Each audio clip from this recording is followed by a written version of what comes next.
सर्वांना माझा नमस्कार। आज आपला तिसरा श्रावण सोमवार। श्रावण सोमवारी पूजा कशी करायची असते ते आपण आज बघणार आहोत। पूजा करण्यासाठी आपण आता महादेवाच्या मंदिरात जात आहोत। श्रावणात प्रत्येक सोमवारी शिवलिंगावर शिवामूठ अर्पण केली जाते। शिवाला प्रिय असलेले धान्य अर्पण केले जाते। पहिल्या सोमवारी शिवामूठ म्हणून तांदूळ अर्पण केले, दुसऱ्या सोमवारी तिळाची शिवमूठ अर्पण केली।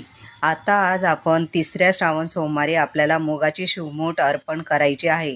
शिवामूठ वाहण्यासाठी आपल्याला हिरवे मूग वाहायचे आहेत। श्रावण सोमवारी पूजा कशी करावी? आपण आधी महादेवाची पूजा करणार आहोत। दुधाने, पाण्याने, पंचामृताने अभिषेक करायचा आहे। अभिषेक करताना आपल्याला ओम नमः शिवाय या मंत्राचा जप करायचा आहे। शिवलिंगावर मधाचा अभिषेक करून घ्यायचा आहे। त्यानंतर पांढरा भस्म, बेलाची पानं, धोत्र्याची फुलं, पांढरी फुलं, गोकुळणीची फुलं हे अर्पण करायचे आहे। तिसऱ्या श्रावण सोमवारी आपल्याला हिरवे मूग अर्पण करायचे आहेत।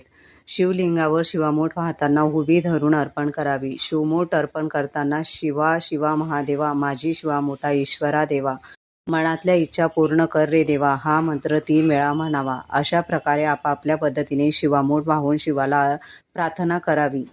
मुगाची शिवमूठ वाहिल्याने भगवान शिव प्रसन्न होतात आणि आपल्या सर्व भक्तांची मनोकामना पूर्ण करतात।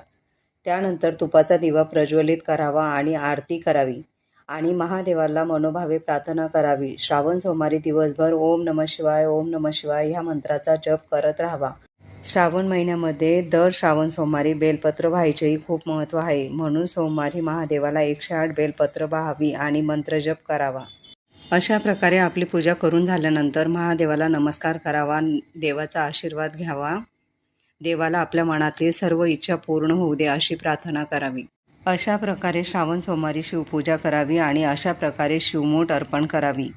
तुम्हा सर्वांना श्रावण सोमवारच्या खूप साऱ्या शुभेच्छा। तुम्हाला हा व्हिडिओ कसा वाटला ते नक्की सांगा। माझ्या चॅनलला लाईक, शेअर, सबस्क्राईब करायला विसरू नका। ओम नमः शिवाय।